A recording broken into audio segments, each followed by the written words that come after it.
for OnePlus fans, it used to be really simple to make a buying choice. You'd just buy whatever the latest phone was that OnePlus had launched, because they'd only launched one at a time. But these days, it's different. And with the OnePlus 9 series this year, it's become even more complicated than ever to choose the right phone. Because this year the company has launched two powerful flagships at two different prices, so which should you choose, the OnePlus 9 or the OnePlus 9 Pro? I'm Cam Bunton from Pocket-lint, and I'm hopefully going to help you decide. And while you're here, if you could tap that like button, hit subscribe, and that little notification bell, that would be marvellous. Now, it's not always you get a OnePlus series of phones where both devices actually look like they belong together. And so the look of the 9 and the 9 Pro being close to identical is actually a good thing. Both have that same purposeful camera design with metallic rings around the primary lenses and a housing that's colour matched to the back of the phone. They're even similar sizes with only a millimetre or so difference in height and width. But just because they look identical doesn't mean they are. And when it comes to holding them and using them daily, there's a clear difference between them, and most of that comes from the shape and the material choices. The Pro model has metal edges that are cool to the touch, unlike the regular OnePlus 9 which has shiny plastic edges, or as OnePlus calls it, fiberglass infused polymer. That makes it feel a bit less premium and warmer, but it's not a bad decision. It's still stuck with the glass on the back. And then there's the fact that the Pro has curved glass on the front and the back, which makes the phone seem a bit smaller somehow, making it more comfortable one-handed, despite being a taller phone. It's that illusion of slimness that makes it more comfortable. In these two finishes, both phones are quite slippery, shiny, and attract fingerprints quite easily, so we'd recommend going with one of the ones that are frosted instead, to improve the experience and reduce the chance of dropping it or covering the phone's back in visible finger grease. Now, while the Pro's curved edges make it the more ergonomic choice, there's a practical reason for going with a flat screen as well. Typing two-thumbed on the keyboard feels easier because your thumbs aren't tempted to slide away at the sides or miss the keys, and you don't have to be as aware to avoid accidental touches when doing things like gaming or shooting with the camera. Now, on the whole, we think that with its stronger metal frame and the IP68 rating against water and dust resistance, the Pro is technically the stronger device here.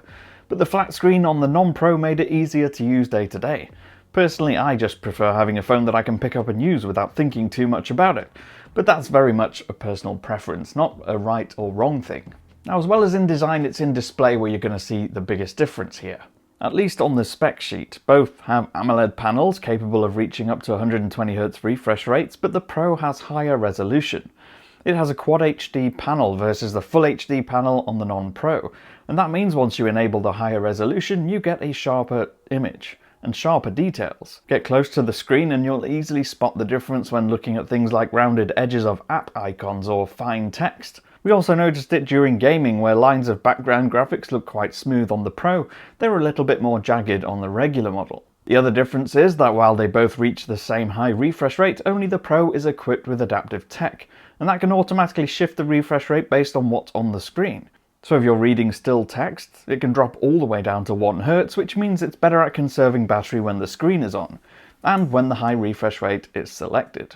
In terms of colour balance and brightness though, with the two set to their default vivid mode, they look very similar. In fact, they're virtually identical. And with very little video and gaming content actually available in resolutions over Full HD, particularly over streaming apps like Disney Plus and Netflix, there's not a huge difference in experience either. Although we did find that the regular model seems to up the contrast a little bit more, creating an unrealistic black crush in some areas. Now, OnePlus has made a big deal about its partnership with Hasselblad, and this is just the first out of the 3 years that it's signed up for. OnePlus has leaned on the iconic medium format camera maker to help it with image tuning, as well as changing parts of its interface. The long and the short of it here, however, is that for the most part, the two primary cameras on both phones are very similar. Both have the same 50 megapixel sensor in the ultra-wide lens, and both feature the 48 megapixel sensor in the main one, although the Pro uses a newer version of Sony's sensor technology. Compare images between them and you won't see a lot of differences, if any, between the 9 and the 9 Pro, except that sometimes the 9 Pro tends to make things a little bit more cool and washed out, highlighting the blues more than the oranges and the reds, while the 9 is a bit warmer. When they play nice, they actually are the best cameras OnePlus has ever used, but they don't always play nice, and we actually had more issues with the Pro than on the regular one. There was sometimes a huge difference in colour balance between the wide and the ultra-wide lenses on the Pro, which left me scratching my head a bit. and the Pro's telephoto 3.3x zoom camera should have made the experience more versatile and appealing, but it didn't always perform as I'd expect. In some instances, completely ruining finer details, making a mess of tree branches and bushes once we started to use that zoom camera.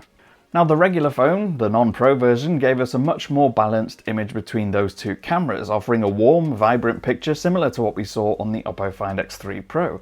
And that phone costs nearly twice as much. So in this instance, the non-Pro version is the more consistent of the two, delivering images that are the same across both lenses, or at least a bit closer to being the same than the two that are on the Pro. So based on that experience, we definitely wouldn't suggest getting the Pro for its supposedly better cameras, because actually, they don't really add anything. The zoom can be handy if you're not tackling tree-laden landscapes, but the 2x zoom using the main camera on the regular OnePlus 9 is just as useful, and in our experience, more reliable. Now, if general all-round performance is what's most important to you, I'm happy to tell you that saving money on the regular OnePlus 9 versus the Pro won't leave you having to compromise in any way.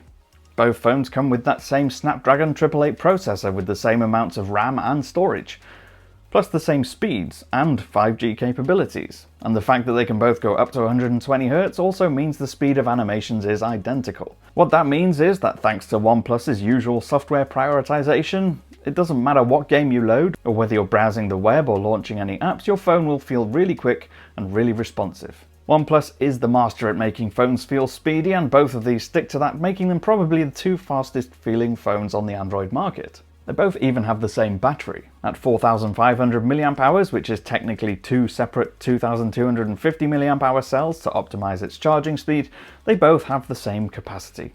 There's not a huge amount of difference in how long these batteries last either. Despite having the lower resolution display, we didn't see a huge amount of extra longevity from the regular model, at least not with the 120Hz enabled. Both can comfortably make it through the day with about 30% or so left over after 3 or 4 hours of gaming, social media and music during the day. And if you're a very light user, there's a chance you might just push it to 2 days, but I never quite managed to make it that far. Not that it matters anyway, because both charge so fast that battery anxiety is literally never a problem. They both ship with 65-watt warp charge adapters that can fill them up in under half an hour. They both charge wirelessly too, and if you already have a wireless charger, they can go all the way up to 15 watts using the standard Qi technology. The Pro is equipped with even faster 50-watt wireless charging though, which is fantastically fast, but only works if you buy the extra OnePlus Warp Charge 50 wireless stand, which, when you're already paying more to get the Pro, seems like yet another expense just to get additional speed, pushing the overall cost higher. In the end, it feels like there are 2 reasons to get the Pro over the regular OnePlus 9. The build and design, that's if you like those curved edges on the glass, and the display. That extra sharpness does add an extra dimension to the viewing experience, but if what's most important to you is the overall speedy performance, practicality and cameras, there's really no reason to pay more for the Pro. Personally, if I was buying one, I'd go with the regular and not the Pro, save myself a couple of £100 in the process. Let me know what you think. Does the Pro do enough to convince you to spend more money on it? Or is the flat screen on the regular one more appealing to you? Use the comments down below to shout at me. I've been Cam, I'm at Cam Bunton on Twitter. You can follow me there or ask me any questions you like. If you did like this video, please do tickle that like button, hit subscribe and tap the notification bell to make sure you don't miss any more of our videos. I'll catch you again next time. Bye for now.